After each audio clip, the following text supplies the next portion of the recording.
Previous session में हमारी हमने एक YAML फाइल बनाई थी। उस YAML फाइल के थ्रू हमने एक कंटेनर डिप्लॉय किया था, याद होगा सभी को।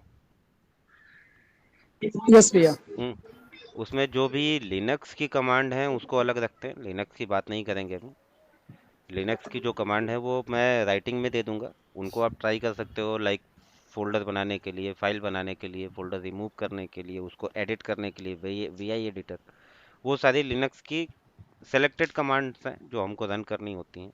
हाँ, नेटवर्क चेक करना है तो उसके लिए जैसे IF कॉन्फ़िग है, टेलनेट है, पिंग है, ये सारी कमांड भी हमारी कुबरनेट्स पे चलती हैं।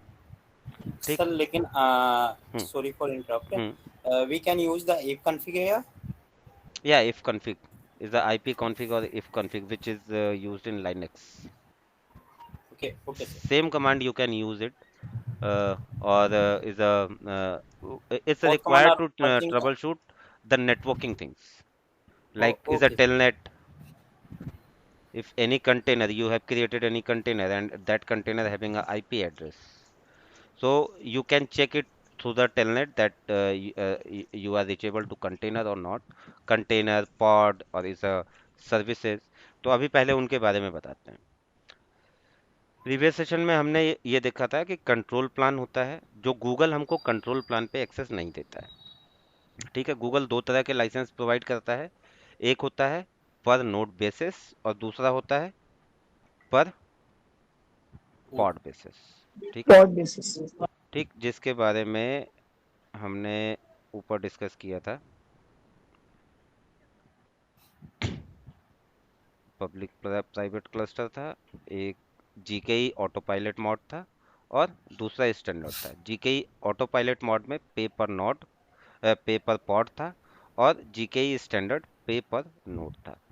तो ये बजट के अकॉर्डिंग चलता है। दूसरी बात है, मोस्टली हम स्टैंडर्ड मॉड लेते हैं ताकि हम नोड पे एडिट कर पाए। ठीक। अपार्ट फ्रॉम दैट, जो कंट्रोल प्लान होता है उसमें चार कंपोनेंट होते हैं। Control manager is a controller manager, जो पॉड्स को, रनिंग पॉड्स को मैनेज करने, कंट्रोल करने के लिए होता है। फिर ETCD, जो कीप क्लस्टर कॉन्फ़िगरेशन और इंफॉर्मेशन जो भी उसकी स्टेट होती है उसको अपने पास रखता है। ये एक तरह का स्टोरेज होता है। शेड्यूलर, ये बाइंड करता है पॉड को नोड पे कि कौन सा पॉड हमारा किस नोड पे जाएगा। ठीक है। और API सर्वर, ये मेन होता है। जब भी कोई डेवलपर कोई चीज़ पुश करता है तो API सर्वर के थ्रू ही सारे कम्युनिकेशन होते हैं कहीं पे भी। फिर आते हैं नोड पे। नोड पे मेरा क्यूबलेट एजेंट होता है। फिर कंटेनर रन टाइम होता है। फिर क्यूब प्रॉक्सी होता है। ये तीन कंपोनेंट होते हैं। क्यूब प्रॉक्सी होता है जब यूज़र किसी कंटेनर को एक्सेस करता है तो वो डायरेक्टली क्यूब प्रॉक्सी पे आता है। क्यूब प्रॉक्सी जो होता है ये एक तरह का प्रॉक्सी सर्वर होता है जो कि प्रॉक्सी की तरह काम करता है, कि इसके रियल IP को यूज़र को नहीं भेजता है।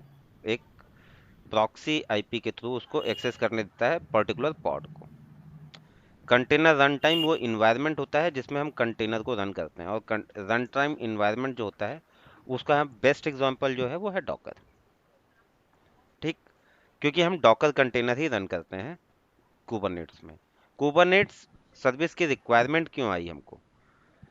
कुबरनेट्स से पहले डॉकर हमको एक्सेस देता है। थ्रू डॉकर हम डॉकर के थ्रू कोई भी कंटेनर बना सकते हैं, उस कंटेनर में हम कोई सर्विस बना सकते हैं। जब मेरे पास मल्टीपल कंटेनर्स हैं और उनके अंदर डिफरेंट डिफरेंट सर्विसेज चल रही है, तो हमको जरूरत पड़ी उनके बीच में नेटवर्किंग क्रिएट करने की। हमने Nginx का वेब सर्वर बनाया, अब उस वेब सर्वर का बैकएंड है डेटाबेस। तो वो डेटाबेस से कैसे कम्युनिकेट करेगा? उसके लिए नेटवर्किंग चाहिए ना बीच में हमें, राइट? तो उसके लिए इन्होंने एक पॉड का कॉन्सेप्ट दिया, और कुबरनेट के सिवाय जो दूसरा है वो डॉकर स्वार्म है जिसका यूज होता है, बट डॉकर स्वार्म इतना ज़्यादा मार्केट में यूज नहीं होता है। तो सभी आजकल कुबरनेट ही यूज कर रहे हैं। तो इसमें इन्होंने पॉड का कॉन्सेप्ट दिया, जो नोड के अंदर हम पॉड बनाते हैं, उस पॉड के अंदर हम कंटेनर को रन करते हैं और उसके अंदर हम नेटवर्किंग कर देते हैं। तो आज हम बात करेंगे कि किस तरह से नेटवर्किंग करते हैं, उसमें कौन कौन सी चीज़ें होती हैं, क्या क्या स्टेप्स होते हैं। ठीक है। तो हम आ जाते हैं कि हमारा ये मास्टर है जिसमें हमारा controller, API server, ETCD, scheduler, ये सारी चीज़ें हैं। ये हमारे दोनों नोड हैं। मिनिमम जो गूगल कहता है, गूगल पे जब आप कोई भी क्लस्टर बनाओगे, क्लस्टर होता है जिसमें हमारे नोड्स होते हैं। तो जब आप कोई क्लस्टर बनाते हो तो गूगल मिनिमम 3 नोड क्लस्टर बनाता है बाय डिफॉल्ट। लेकिन अगर आप उसको चाहो तो सिंगल नोड क्लस्टर भी कर सकते हो, चाहो तो 3 से ज़्यादा क्लस्टर भी, नोड भी कर सकते हो ऑन दैट क्लस्टर। ठीक है। अब जब हमने नोड बना दिया, नोड का मतलब कि मैंने एक सर्वर बना दिया, लिनक्स बेस्ड सर्वर होता है। इस सर्वर के अंदर हमको पॉड्स कैसे बनाने हैं, हमको जो भी कंटेनर है वो कैसे डिप्लॉय करना है, उसके लिए होता है सबसे पहले हम क्या करते हैं कि एक पॉड होता है। इसके अंदर पॉड क्या है, पॉड के लिए मैंने लास्ट टाइम बताया ना, पॉड एक लॉजिकल बाउंड्री होती है जिसके अंदर हम कंटेनर्स रखते हैं। अब मान लो ये हमने एक में पॉड ए और एक में पॉड बी ले लिया। ठीक। जब हम पॉड बनाते हैं तो पॉड में बाय डिफॉल्ट एक डिफॉल्ट नेम स्पेस आता है। ये जो पॉज के नाम से हमने दिया है ये होता है डिफॉल्ट। ठीक। ये डिफॉल्ट नेम स्पेस होता है, इसी नेम स्पेस में हमारी सारी डिटेल होती है। मतलब नेम स्पेस क्या करता है कि जो पॉड बनाया है उसके अंदर जो कंटेनर है उसकी डिटेल उसके अंदर होगी। या तो हम डिफॉल्ट यूज कर सकते हैं, अगर हम कुछ नहीं देंगे नेम स्पेस तो वो डिफॉल्ट यूज करेगा। बट अगर हम नेम स्पेस देंगे तो वो नेम स्पेस यूज करेगा। लाइक यहाँ पे हम नेम स्पेस भी दे सकते हैं, लाइक वेब सर्वर हमने दिया और वेब सर्वर में हमने कंटेनर बना दिया nginx, या यहाँ पे हमने कंटेनर बना दिया SQL। तो अब इस पर्टिकुलर कंटेनर के लिए ये पॉड है, इस पॉड को एक आईपी असाइन हो जाएगी, इधर भी एक आईपी हो जाएगी और इन दोनों के बीच का कम्युनिकेशन स्टार्ट होगा क्योंकि ये आईपी पे है। लेकिन अगर मेरा कुबरनेट क्या कहता है कि अगर आपका कंटेनर क्रैश हो गया तो ये ऑटोमेटिक इसको रिपेयर भी कर देगा और रीस्टार्ट कर देगा फिर से वही, विद इन अ सेकेंड हमारा कंटेनर फिर से रेडी हो जाएगा, हमें कुछ नहीं करना था, सारा ऑटोमेटेड होता है। ठीक। लेकिन इस केस में अगर पॉड बन रहा है तो पॉड की आईपी चेंज हो जाएगी, तो हमें इसके बीच की कनेक्टिविटी कैसे करेंगे। ठीक। तो इसके लिए ये क्या करते हैं, एक डिप्लॉयमेंट बनाते हैं। डिप्लॉयमेंट भी YAML के थ्रू ही यूज होता है। डिप्लॉयमेंट में अगर हमने डिप्लॉयमेंट बनाया और उस डिप्लॉयमेंट के अंदर हमने एक कंटेनर दे दिया, लाइक हम कोई YAML कोड लिख रहे हैं। ठीक है। अभी हम YAML कोड पे आ जाते हैं, अगर मेरे पास कोई YAML कोड पड़ा होगा तो अ, एक मिनट। हम्म,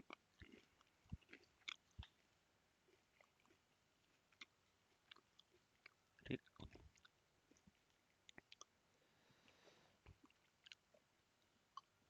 ये है जैसे वर्जन, काइंड, पॉड, और पॉड के अंदर हम क्या बना रहे हैं, nginx वेब सर्वर प्रोडक्शन का। तो ये तो सिंपल वाला था, ठीक है, दे दिया मल्टी कंटेनर के लिए।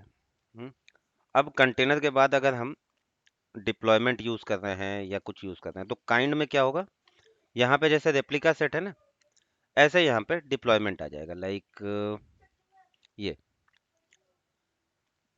डिप्लॉयमेंट में क्या होता है कि हमने डिप्लॉयमेंट बनाया कि किस टाइप का रिसोर्स है, मींस यहाँ पे काइंड में हम क्या क्या दे सकते हैं, रिसोर्स कैन बी पॉड जो हमने पहले वाले में दिखाया था, दूसरा रेप्लिका सेट, तीसरा डिप्लॉयमेंट। अब रिप्लिका सेट क्या होता है, जैसे हम डिप्लॉयमेंट या रेप्लिका सेट बनाते हैं उसको पर्टिकुलर को हम कुछ नाम देंगे और नंबर ऑफ रेप्लिका भी देते हैं। तो जो नंबर ऑफ रेप्लिका होता है, लाइक हमने एक सर्वर बनाया 4 GB रैम के साथ, 128 GB मेमोरी, विंडोज 11, विंडोज 10। ठीक है। अब हम उसकी रेप्लिका बनाएंगे तो हमारा same server as it is आएगा ना, दैट इज रेप्लिका। तो अगर हमने रेप्लिका, जैसे यहाँ पे रेप्लिका दे दिया 3, डिप्लॉयमेंट के अंदर हमने 3 रेप्लिका बनाए, मतलब 3 सिमेट्रिकल सर्वर बनेंगे हमारे। जो कुछ भी बना रहे हैं इस डिप्लॉयमेंट के अंदर हमारे 3 बनेंगे, जितने नंबर यहाँ पे हम देंगे उतने वो क्रिएट हो जाएंगे। उस रेप्लिका के अंदर जाके जब हम कंटेनर बनाएंगे, स्पेसिफिकेशन में हम देते हैं ना कि स्पेसिफिकेशन में क्या देना है, लाइक काइंड में हमने डिप्लॉयमेंट डिप्लॉयमेंट बना रहे हैं, ठीक है। मेटा डेटा में उसके डिस्क्रिप्शन होगी कि वो डिप्लॉयमेंट क्या करता है, तो वो वेब सर्वर है। फिर उसकी स्पेसिफिकेशन में कि उसकी कितनी रैम होगी, कितनी मेमोरी होगी, क्या होगा, कितने बनेंगे, लाइक दैट। तो यहाँ पे सेलेक्टर होता है, मैच लेबल्स होता है जो अभी नहीं दिए हैं, इसके बारे में डिटेल में बताएंगे आगे। फिर एप्लीकेशन कौन सी, एनजीएनएक्स वेब। रेप्लिका कितनी बना रहे हैं हम, उसकी तीन बना रहे हैं, मतलब तीन एक ही सिमेट्रिकल तीन सर्वर बनेंगे डिप्लॉयमेंट के अंदर, ठीक है। और फिर इसके बाद हमने टेम्पलेट मेटा डेटा ये चीज़ें दे दी, ये क्या होती हैं ये भी आगे बताएंगे। वैसे यहाँ डिटेल में लिखा है, हम अभी बता सकते हैं बट अभी समझ में नहीं आएगा। अभी केवल इतना समझो कि डिप्लॉयमेंट अगर बना रहे हैं तो डिप्लॉयमेंट में एक ग्रुप सिमेट्रिकल सर्वर्स का बनाते हैं, जो सिमेट्रिकल सर्विस होती हैं एक जैसी। वो जितने नंबर हम रेप्लिकास में देते हैं डिप्लॉयमेंट के अंदर स्पेसिफिकेशन में, उतने वो क्रिएट हो जाती हैं। और फिर उसके बाद हम कंटेनर बना रहे हैं एनजीनेक्स का 1.16 का। तो इसका मतलब है कि ये जो तीनों हैं हमारे, वो उसमें कंटेनर कौन सा रन करेगा, यही कंटेनर रन करेगा। पोर्ट क्या होगा, 80 पे होगा, ठीक है। इतना समझ में आया। इसको दोबारा समझा सकते हम्म हैं सर आप? हम्म।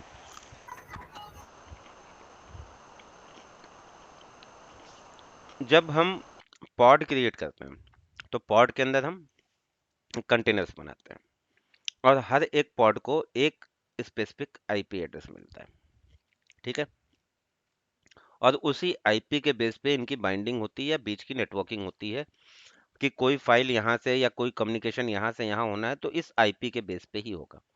सेम चीज नॉर्मल सिस्टम में भी होती है हमारे, कि अगर हमारे पास कोई दो विंडोज के सर्वर हैं तो वो भी बिना आईपी एड्रेस के कम्युनिकेट नहीं करेंगे, राइट। Right sir. यहाँ तक क्लियर है।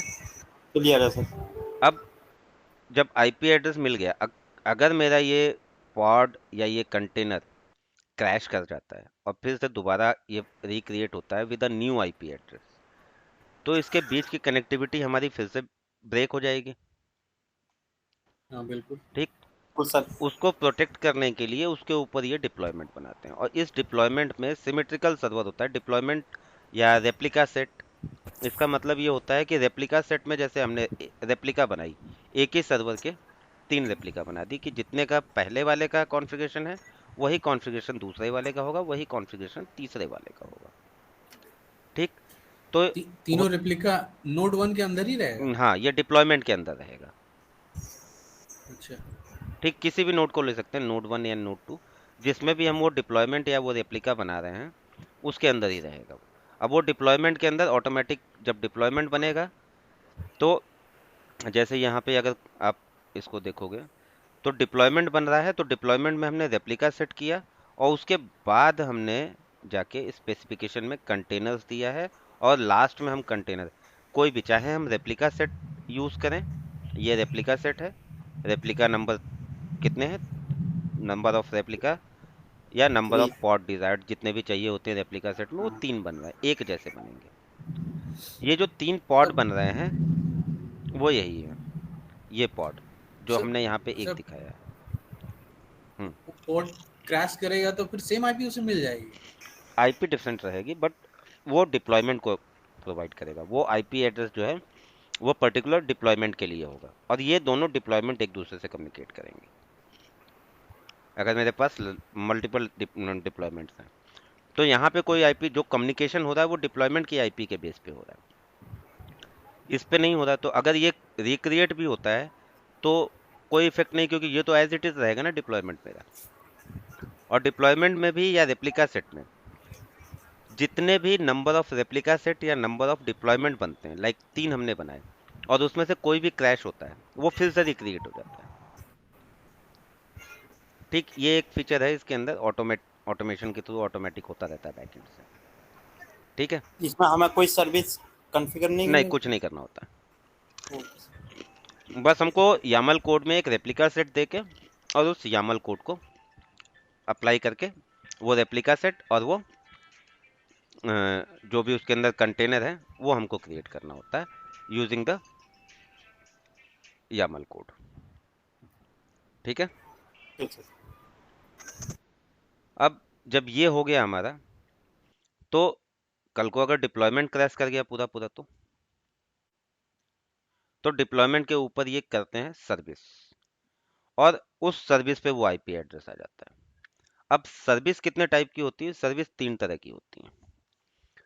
एक तो होता है क्लस्टर आईपी, मतलब ये तो मेरा पूरा एक पार्ट ऑफ क्लस्टर है ना। अगर हम होम्स पे जाके इस पूरे को ऐसे लेते हैं, तो क्लस्टर कहाँ पे आएगा? ये पूरा ही मेरा एक क्लस्टर होगा ना।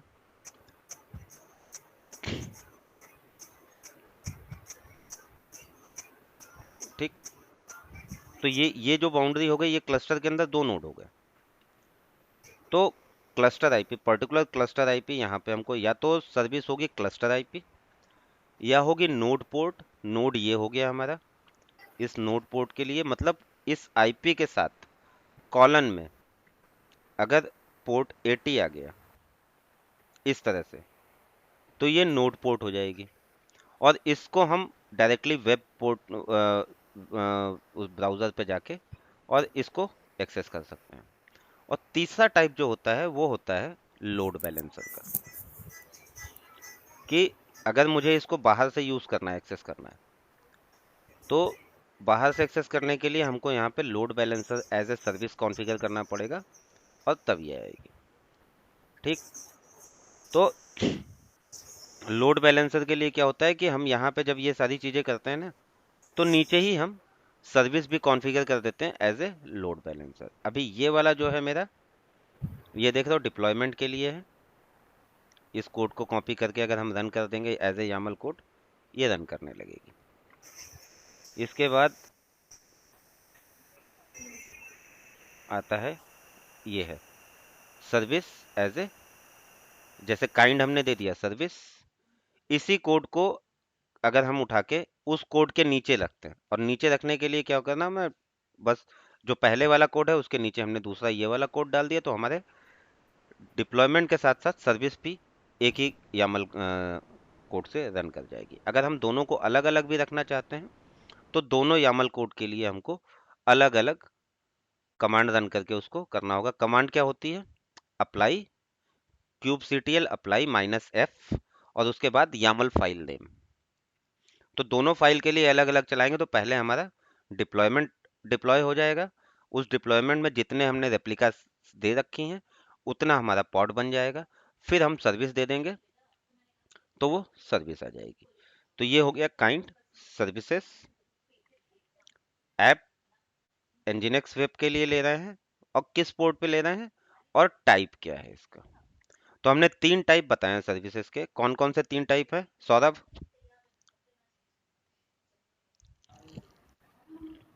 सौरभ, यस भैया। सर्विसेज के तीन टाइप कौन से बताए मैंने? भैया थोड़ा सा डिस्टरबेंस में हूँ मैं अभी। सची? ठीक भैया, ठीक है। Load balancer, hmm, just service type load balancer है। Load balancer, node port, cluster IP. Cluster IP. भैया ये सर जो अप्लाई होता है तो अब जैसे ट्रबल शूटिंग कर रहे हैं कि अगर मेरा कोई इन्वायरमेंट है जिसपे मैंने कोई डॉकर कंटेनर, डॉकर इमेज से कंटेनर बना दिया, अब वो कंटेनर चल नहीं रहा है, तो मैं कैसे ट्रबल शूट करूंगा उसको? तो हमारे पॉड पे एक आईपी एड्रेस होता है। अगर हमारा पॉड बेस्ड है तो हम पॉड के आईपी को टेलनेट करेंगे। मेरे पास अगर डिप्लॉयमेंट है तो डिप्लॉयमेंट को करेंगे, सर्विसेज हैं सर्विसेज करेंगे, रेप्लिका स्टेटस, उस जो भी आईपी है उसको टेलनेट करके देखेंगे कि टेलनेट हो रहा है कि नहीं मेरे जी क्लाउड कंसोल से या क्लाउड सेल से। कमांड क्या होती है उसके लिए? कमांड होती है kubectl get -pod -name space -deployment, जो कुछ भी है। बट इससे तुम्हें उस डिप्लॉयमेंट की या उस रेप्लिका सेट की या उस कंटेनर की आईपी एड्रेस नहीं मिलेगी। उसके लिए आगे कमांड में हमें रखना होगा वाइड, जो कि लास्ट टाइम हमने तुम्हें कमांड लिस्ट में प्रोवाइड किया भी था, कि o -o और वाइड। याद आया? कमांड याद आई? -o, फिर उसके बाद वाइड करके कुछ कमांड थी। अरे यार कुछ तो बोलो यार, हाँ ना। नहीं सर। पिछली बार ये वाली कमांड किस किस को याद है? कुछ कमांड्स भी मैंने शायद बताई थी। ये वाला सर एक पीपीटी तो मिल गया था आप लोगों को? आपने आपने बीआई की कमांड बताई थी। तो अगर किसी ओएस पे कोई भी डेवलपर कुछ डेवलप करता है और उसको कंपाइल करके किसी दूसरे टेस्टर को देता है कि टेस्ट करो, और पता चला उसके पास एक तो इशू ये हो सकता है कि उसके पास सेम ओएस ना मिले, अगला बंदा एक्सपी पे काम कर रहा है, कोई दूसरा विंडोज 10 पे काम कर रहा है क्लाइंट पे, कॉम्पेटिबिलिटी नहीं हुई। कॉम्पेटिबिलिटी ना होने के केस में इश्यूज आएंगे, एरर मारेगी एप्लीकेशन। फिर दूसरी चीज ये हो सकती है कि चलो कॉम्पेटिबिलिटी मिल गई कि दोनों के पास सेम ओएस है, तो पैचेस अप टू डेट ना हो दोनों के, एक लेटेस्ट पैच पे काम कर रहा हो या कोई लोअर पैच पे काम कर रहा हो, दूसरा बंदा लेटेस्ट पैच पे काम कर रहा हो। फिर ये हो सकता है जावा कंपोनेंट ना हो, फिर कोई डॉटनेट कंपोनेंट ना हो, मिसिंग हो। तो इन सब केस में क्या होगा कि उसका टाइम केवल इसको ट्रबल शूट करने में चला जाएगा। तो टाइम सेव करने के लिए क्या करते हैं, कंटेनर पे काम करते हैं। और कंटेनर से क्या हुआ कि अगर किसी को देना है तो ठीक है यार, डॉकर इमेज मैंने उठा के दे दी उसको, वो डॉकर इमेज से डिप्लॉय कर लेगा कंटेनर और वहाँ पे टेस्ट कर लेगा उसको। डॉकर इमेज एमबी में फाइल होती है, 10 MB 12 MB मैक्सिमम जाएगी, तो नहीं तो 5-10 MB के अंदर कंटेनर की फाइल जो इमेज होती है वो कंप्लीट हो जाती है, तो वो ज़्यादा इजी पड़ता है। ठीक है, ये एक यूज़ है इसका कि क्यों इसको यूज़ करते हैं। दूसरी चीज़ कि लिनक्स बेस्ड है, सिक्योर है ज़्यादा। उसके बाद इसको एक्सेस करने के लिए भी जो लोड बैलेंसर या नोड पोर्ट लगाते हैं वो इसको सिक्योर बनाता है। उसके बाद भी सिक्योरिटी के लिए हम इस पे क्लाउड आर्मर वगैरह यूज़ कर सकते हैं, और ज़्यादा सिक्योर हो जाता है ये। अगर हमें load balancer, external load balancer कहीं यूज़ करना है तो उसके साथ हम क्लाउड आर्मर यूज़ कर सकते हैं और आईपी की वाइट लिस्टिंग कर सकते हैं।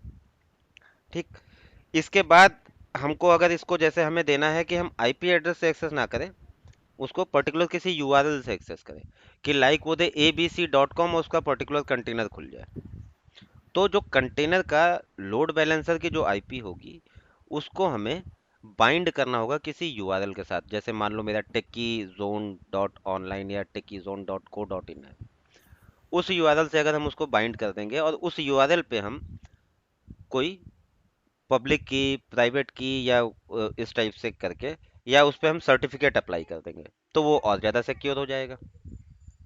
करेक्ट? तो ये तो ऑलरेडी पहले से सिक्योर है ही, उसको और ज़्यादा हम सिक्योर कर सकते हैं। इतना समझ में आ गया?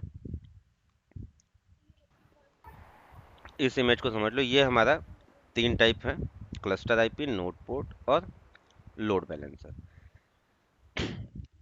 ये हमारा लोड बैलेंसर जब यूज़र एक्सेस कर रहा है थ्रू इंटरनेट, दोनों पे देखो आईपी भी अलग है और पोर्ट भी अलग है।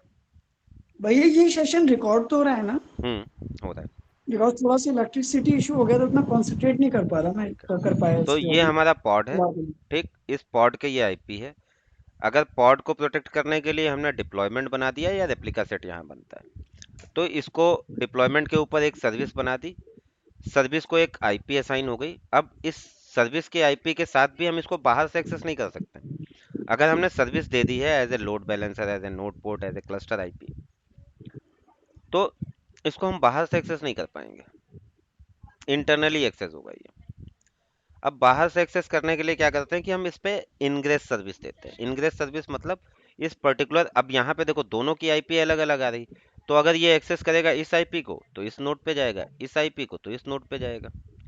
लेकिन हम ये चाहते हैं कि नहीं, वो एक ही चीज को एक्सेस करे और दोनों पे लोड बैलेंस होता रहे। तो वो कैसे होगा, इसको दोनों को बाइंड कर देंगे एक यूआरएल के साथ, techizone.co.in के साथ या किसी abc.com के साथ। तो वो abc.com करेगा तो किसी पे भी वो मूव कर सकता है अकॉर्डिंग टू द लोड, उसको बोलते हैं इनग्रेस। ठीक है, अब as a branch cache server, जैसे ब्रांच कैशे सर्वर यूज करते थे। कोई भी डीएनएस नेम स्पेस के साथ इसको ऐड कर देते हैं। तो ये इनग्रेस इनग्रेस एक सर्विस की तरह इसमें भी अप्लाई होता है as a service, ingress service. तो वो वहाँ पे आ जाएगा। तो जब भी abc.com ओपन करेगा तो ये ऑटोमेटिक किसी भी नोड पे जा सकता है जिस पे लोड कम होगा।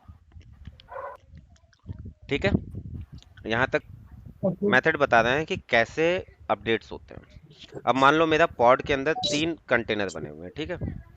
अब हम ये चाहते हैं इन तीनों कंटेनर को हमें अपडेट करना है, सिंपल। तो हम क्या करेंगे कि कोई एक स्ट्रेटेजी यूज करेंगे, ठीक। और उस समय क्या होगा कि वो एक डिप्लॉयमेंट के अंदर एक अलग से यहाँ पे कंटेनर बनाएगा, उस कंटेनर को जो अपडेटेड वर्जन है उस पर अपडेट करेगा। और जब ये अपडेट हो जाएगा तो किसी एक कंटेनर को, उसमें 2 चीज़ें होती हैं, 1 2 3 हम जितने भी चाहें उतने दे सकते हैं। हमने मान लो एक ही दिया है, ठीक। तो एक कंटेनर को वो अनअवेलेबल कर देगा और जो यूजर्स होंगे वो दूसरे वालों को एक्सेस करते रहेंगे इससे, और इसको इससे रिप्लेस कर देगा। वो तभी होगा जब ये यूज में नहीं होगा, ठीक। रिप्लेस करने में ये जस्ट माइक्रो सेकेंड के अंदर सारी चीज़ें हो जाती हैं। ये अपडेट हो गया, फिर यहाँ पे दूसरा कंटेनर बनेगा, ये हटेगा, ये अनअवेलेबल होगा और इसको रिप्लेस कर देगा और इसको अवेलेबल कर देगा। ऐसे ही ऐसे करके वो तीनों को अपडेट करेगा। ब्लू ग्रीन में क्या होता है कि हम जैसे प्रोडक्शन और डीआर लेके चलते हैं, ठीक। तो हमने मान लो इसको प्रोडक्शन बना दिया, इसको डीआर बना दिया। हमारे सारे यूजर अभी प्रोडक्शन यूज कर रहे हैं, ठीक है। डीआर में कोई यूज नहीं कर रहा है, लेकिन जो यहाँ पे अपडेट चल रहा है वही अपडेट यहाँ पे भी चल रहा है। तो जब सब प्रोडक्शन को यूज कर रहे हैं और हमको एक अपडेटेड वर्जन देना है, तो हम इसको क्या करेंगे, इसको अपडेट कर देंगे कंप्लीटली, और उसके बाद इसको स्विच कर देंगे डीआर से प्रोडक्शन पे। अब क्या होगा कि जो यूजर है वो प्रोडक्शन पे आने लगेंगे, उनको लेटेस्ट वर्जन मिल जाएगा और ये वाला डीआर पड़ा रहेगा, ठीक। मीन्स इसमें हमारा अभी भी पुराना वर्जन है। फिर हमको ये जरूरत पड़ी कि नहीं यार, अब हमें एक और नया वर्जन आ गया वो देना है, हम इसको अपडेट करेंगे और फिर से स्विच कर देंगे प्रोडक्शन को डीआर में, डीआर को प्रोडक्शन में। तो ये होता है ब्लू ग्रीन स्ट्रेटेजी स्पेशली। तो वो तो जब उस पे आएंगे तब, अभी तो पहले कंटेनर्स बनाना सीखें, उनको रन करना, ठीक है। सर। अभी ये चीजें समझ में आ रही हैं। जी सर। और जस्ट क्लियर। जो सर्विस होती है हमारी, वो हमेशा डिप्लॉयमेंट के ऊपर क्रिएट होती है। पहले डिप्लॉयमेंट, फिर उसके ऊपर सर्विस, ठीक। सर्विस 3 टाइप की होती है, load balancer, node port, cluster IP. अभी केवल थ्योरी बता रहे हैं तो ज़्यादा डीप में मत जाना, जितनी पॉइंट पे हम हिट कर रहे हैं ना उन्हीं को पकड़ना है कि सर्विसेज क्या होती हैं, और इनके बारे में तुम पढ़ भी लेना। इसमें मैं एक स्लाइड में तुम्हें टॉपिक्स दे देता हूँ अभी। अगर आप फर्स्ट टाइम कोई भी YAML कोड रन कर रहे हो, डिप्लॉय कर रहे हो कोई भी चीज़, तो ऐप वर्जन V1 ही होगा। उसका सेकेंड अपडेट आएगा तो V2 हो जाएगा, थर्ड अपडेट आएगा तो V3 हो जाएगा, सिंपल, ठीक। अब काइंड में क्या है कि काइंड में अभी मैंने आपको यहाँ पे जैसे दिखाया ना, service, deployment, replica set, pod, container, क्या है यहाँ पे, ये डिप्लॉयमेंट है। अब डिप्लॉयमेंट के बारे में मुझे एक्सप्लेन करना है कि मेटा डेटा, नेम, नेम क्या है, क्लाउड गेटवे ऐप, मैं इसका ये नेम दे रहा हूँ। लेबल मैंने दे दिया कि ये लेबल।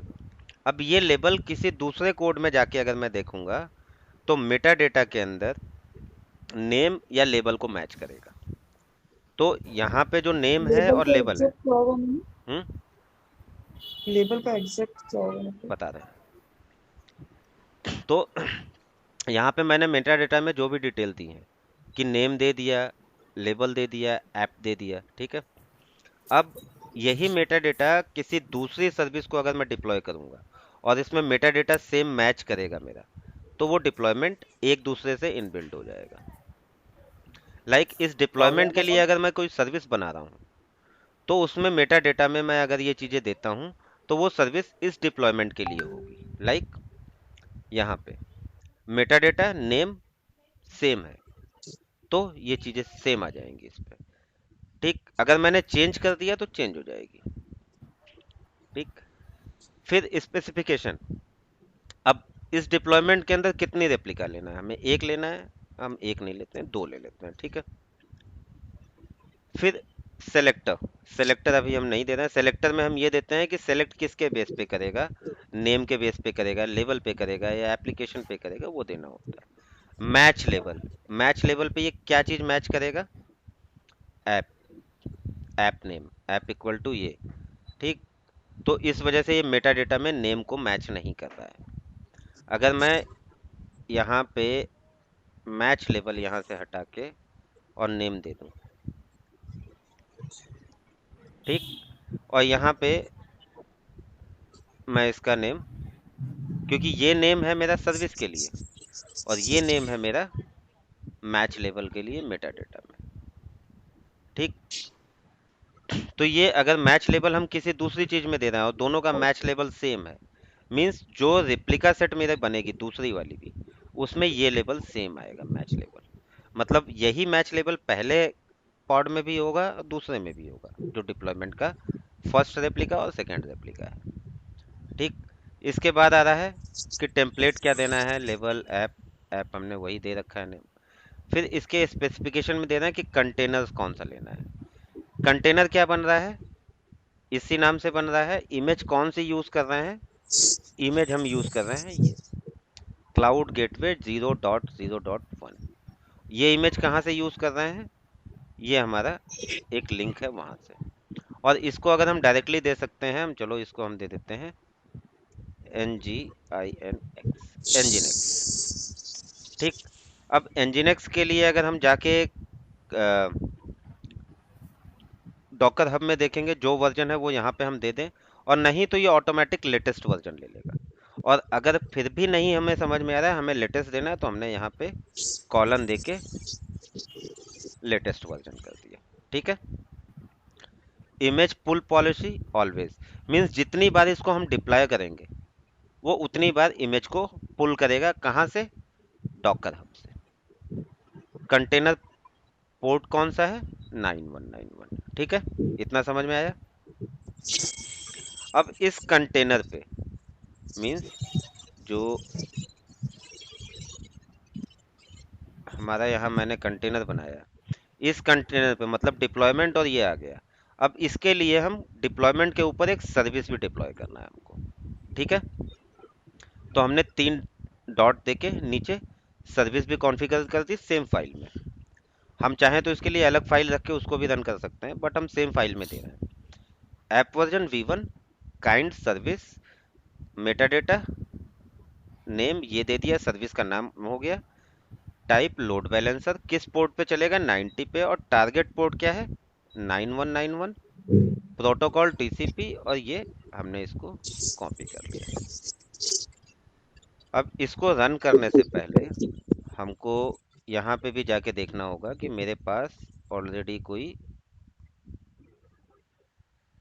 पहले हम अपना एक क्लस्टर बनाएंगे। क्लस्टर में क्या होता है कि अगर हम गूगल क्लाउड में बना रहे हैं क्लस्टर, तो हमारा केवल और केवल नोड का जो पार्ट होता है वो बनता है, और गूगल नोड के सिवा किसी चीज़ की एक्सेस हमें नहीं देता है। लाइक कंट्रोल प्लान नहीं मिलेगा हमको, बट हम कंट्रोल प्लान के लिए IP सेट कर सकते हैं कि कंट्रोल प्लान किस IP रेंज के अंदर आएगा, ठीक। तो हमने यहाँ पे GKE स्टैंडर्ड ले लिया पे पर नोड पे, क्योंकि हमें नोड मैनेज करना है। यहाँ पे हम करेंगे तो केवल पॉड क्रिएट कर सकते हैं और कुछ नहीं कर सकते। तो यहाँ पे हमारे पास लिमिटेड एक्सेस होता है GKE ऑटो पायलट पे। ऑटो पायलट पे नहीं जाएंगे, स्टैंडर्ड पे ले लिया हमने इसको, ठीक है। यहाँ पे सबसे पहले क्लस्टर बेसिक्स नेम दे दिया, कुछ भी यहाँ पे चेंज कर सकते हो, हम यहाँ पे चेंज नहीं कर रहे हैं, क्लस्टर 1 ही लेके चल रहा है, ठीक है। फिर हमने ये भी बताया था कि जोनल क्लस्टर होता है, रीजनल क्लस्टर होता है। रीजनल मीन्स एक रीजन अगर ABC 3 है तो तीनों में क्रिएट होगा मेरा। तो अगर एक रीजन में 3 नोड क्रिएट होंगे, तो अगर रीजन में ABC है तो 9 के आसपास क्रिएट हो जाते हैं, हर एक रीजन में उतने क्रिएट होते हैं। तो हमने जोनल ले लिया। जोनल हमने किस में लिया, हमको ये देखना होगा कि मेरा BPC किस में है, ठीक है। जिसमें मेरा BPC होगा उसी में करें, नोड का नहीं होता है। बाय डिफॉल्ट गूगल में जो बनता है क्लस्टर, वो मिनिमम 3 नोड्स का बनता है। एक्चुअली नोड्स का बाय डिफॉल्ट होगा, बट हम उसे कोई भी नोड सेलेक्ट कर सकते हैं ना इसमें। ठीक, तो हम क्लस्टर बेसिक्स में जाके पहले हम ये देख लें कि हमारा एशिया साउथ 1 में है, तो हम यहाँ पे Asia east north south 1, Asia south 1, क्योंकि यहाँ पे जो मेरा बीपीसी है एशिया साउथ 1 में है। ठीक है, तो हमने यहाँ पे एशिया साउथ 1 ले लिया। फिर डिफ़ॉल्ट नोड पे जाके हमने यहाँ पे डिफ़ॉल्ट नोड नंबर साइज दे दिया। और अब ये देखो मैक्सिमम सर्च और मैक्सिमम अनअवेलेबल। मैक्सिमम सर्च का मतलब होता है, जो मैंने अभी तुम्हें नहीं बताया था, कि अगर मैं इसको अपडेट करूंगा तो एक नोड ऑटोमेटिक क्रिएट होगा, मतलब एक कंटेनर क्रिएट होगा, वो अपडेट हो जाएगा, फिर एक नोड अनअवेलेबल करके और वहां पे उसको रिप्लेस कर देगा। बताया था, सर सेम चीज है। मैक्सिमम अपडेट के सर्च टाइम क्या है कि कितने नोड क्रिएट होंगे। मान लो अगर हमने यहाँ पे एक की जगह दो दे दिया, तो एट ए टाइम मेरे दो नोड क्रिएट होंगे, और फिर वो दो को अनअवेलेबल मीन्स, अब अभी यहाँ पे अनअवेलेबल 0 है ना, तो मेरा कोई भी नोड जो पहले से चल रहा है मीन्स वो कोई भी कंटेनर अनअवेलेबल नहीं होगा, सारे वैसे ही रन करते रहेंगे, लेकिन एट ए टाइम दो कंटेनर क्रिएट होंगे और वो दो कंटेनर सडनली मेरे दो कंटेनर को रिप्लेस कर देंगे। एक करेंगे तो एक कंटेनर क्रिएट होगा, एक को रिप्लेस कर देगा। लेकिन अगर हमने यहाँ पे दे दिया कि एक या दो, इसको हम बाय डिफॉल्ट 0 ही रखते हैं, तो जब हम अपग्रेड करेंगे उस समय क्या करेगा कि जब हम उसको अपडेट करना शुरू करेंगे तो वो पर्टिकुलर जितने भी नंबर होंगे अनअवेलेबल में, उतने क्लस्टर कंटेनर को अनअवेलेबल कर देगा स्टार्टिंग में ही। तो उससे क्या होगा कि जो कनेक्टेड यूजर हैं उन पे इम्पैक्ट आएगा। ठीक, उसको पहले वो अनअवेलेबल करेगा, फिर यहाँ पे मेरे कंटेनर क्रिएट करेगा, फिर उसको रिप्लेस करेगा, तो उतने टाइम के लिए मेरे वो कंटेनर अनअवेलेबल रहेंगे। तो इसलिए हम अनअवेलेबल को 0 रखते हैं, और मर्जिंग मैक्सिमम सर्च को हम यहाँ से तो हम केवल नंबर दे सकते हैं, लेकिन अगर हम इसको YAML कोड के थ्रू करेंगे तो वहां पे हम परसेंटेज भी दे सकते हैं। सपोज मेरे पास 10 कंटेनर हैं और हमने वहां पे दे दिया 25%, मैक्सिमम सर्च इक्वल टू 25%, तो वो क्या करेगा, 10 में से 10 के जो 25% हो गए, मतलब 3 या 2.5 तो नहीं करेगा ना, 2 को करेगा। सपोज हमने 20% दिया, तो 2 को वो रिप्लेस करेगा, पहले 2 बनाएगा, फिर उससे 2 को रिप्लेस करेगा, फिर अगले 2 बनाएगा, फिर अगले 2 को रिप्लेस करेगा, ऐसे ऐसे करके वो अपडेट करता है उसको। तो ये मैक्सिमम सर्च और मैक्सिमम अनअवेलेबल है। इसके बाद आते हैं नोड में, कि इमेज कौन सी यूज करेंगे। ये सारी इमेजेस हैं जो हम इसके लिए यूज करते हैं। कंटेनर ऑप्टिमाइज, देखो यहाँ पे उबंटू भी है, विंडोज भी है। ठीक, ये सारी इमेजेस हैं, और गिनती की इमेजेस हैं इस पे। ठीक, विंडोज के लिए भी है, उबंटू के लिए भी है। फिर आते हैं कि इस पे हम साइज क्या रखना है। अब यहाँ पे इसको हम कम करने के लिए हम इसको साइज को और कम कर लेते हैं, 2 कर लेते हैं। यहाँ पे हमारा कॉस्ट कम और कम हो जाएगी इसकी। ठीक, 92 हो गई। इसको डिस्क को हम 50 GB कर देते हैं, $1 और कम हो जाएगा। ठीक, अब ये मैक्सिमम नंबर ऑफ पॉड पर नोड, ये हम बता चुके हैं कि /24 है, इसलिए 110 आ रहा है। ठीक, इसको हम /25 26 कुछ करेंगे तो ये नंबर ऑफ पॉड कम हो जाएगा। देखो 24 से /26 हो गया। अच्छा, क्लस्टर में भैया जीके ऑटो पायलट नहीं लेते हैं ना, क्योंकि पॉड देखो कॉस्ट डिपेंड हमारी, करता है क्लाइंट पे कि क्लाइंट क्या चाहता है। वैसे उससे तो ऑटो हमारी पायलट कॉस्ट नहीं बहुत लेते होती है। हैं, क्योंकि ऑटो पायलट में हमें लिमिटेड एक्सेस होता है, हम केवल पॉड्स क्रिएट कर सकते हैं उसमें, हम ओके, नोड पे यस, कोई भी चीजें नहीं कर सकते। नोट पे नहीं कर सकते। ठीक, नेटवर्क टैग है मेरा, कोई भी फायरवॉल रूल होगा, अगर वो टैग बेस्ड फायरवॉल रूल है तो उसका टैग यहाँ अप्लाई करेंगे। ये है। सो भैया जैसे नोड को अगर समझे हैं, नोड को बेसिकली हम्म अगर कंटेनर था तो कंटेनर की लॉजिक मतलब नेटवर्किंग अगर करनी है हम्म तो हमें पकड़ना होगा पॉड को, है ना।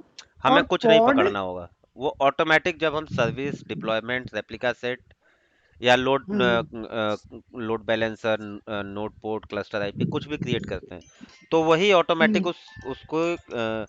उसको कर देता है कंप्लीट नेटवर्किंग।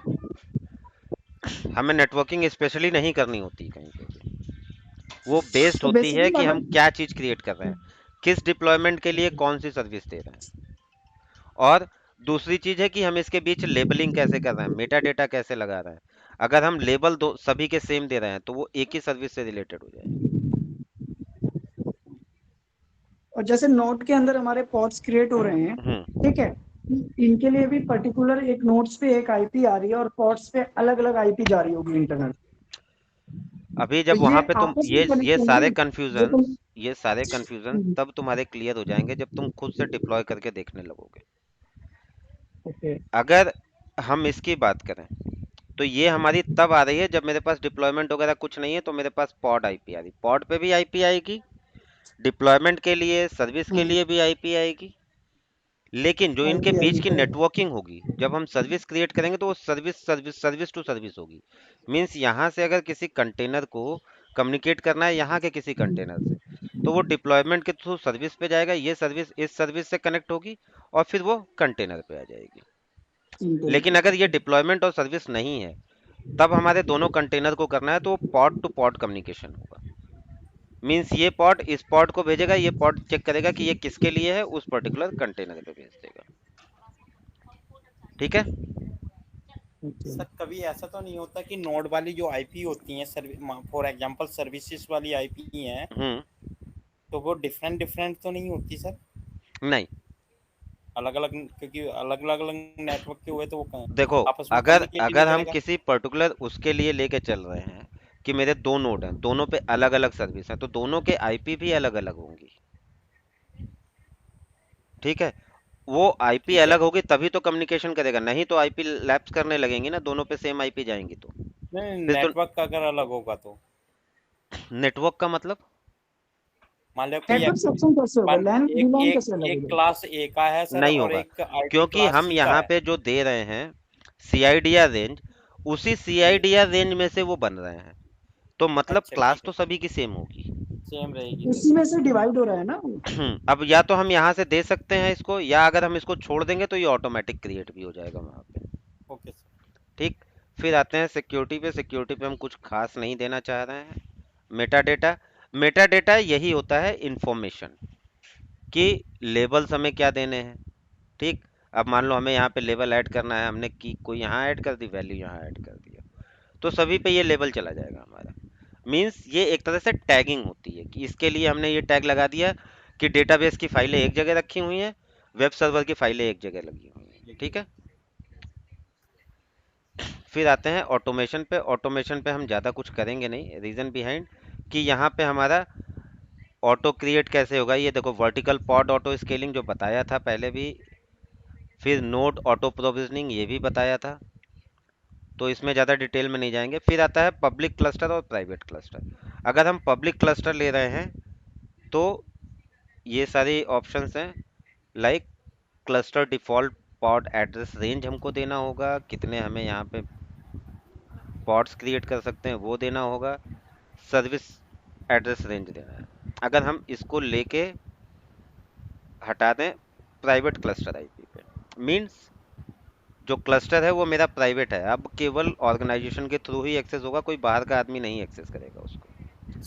और उस समय ये हमसे पूछेगा, जब हम प्राइवेट क्लस्टर बना रहे हैं तब मेरे पास कंट्रोल प्लान आईपी रेंज आ रहा है, पब्लिक पे नहीं आ रहा है, देखो। ठीक। और जब हम पब्लिक क्लस्टर बना रहे हैं तो मेरी कॉस्ट आ रही है $90। जब हम प्राइवेट क्लस्टर ले रहे हैं तब भी हमारी कॉस्ट आ रही है $90। लेकिन यहाँ पे हमको अपने पर्टिकुलर कंट्रोल प्लान का आईपी रेंज सेट करने का एक्सेस मिल रहा है। हम यही सेम उठाते हैं एग्जाम्पल वाला और यही हम यहाँ पे दे देते हैं। हम अपनी तरफ से कुछ नहीं करेंगे। ले लिया इसने, एरर गया, अब मेरे को ये कंट्रोल प्लान की आईपी रेंज पता चल गई। फिर हम आगे कुछ नहीं देते हैं और इसको डिप्लॉय कर देंगे। ठीक। क्रिएट कर दे रहे हैं, ये क्रिएट हो रहा है, टाइम लेगा थोड़ा। ये रही तुम्हारी कुछ लिनक्स की कमांड्स, 3 और कमांड्स सर्च करके अभी दे देते हैं। कुबरनेट्स की भी कमांड देंगे, लिनक्स की भी कमांड देंगे। अगर लिनक्स की कोई कमांड नहीं चलती है तो तुम उसके आगे sudo यूज कर सकते हो, sudo। सुपर यूजर कमांड होती है sudo, और वो कमांड रन कर सकते हो। ठीक है।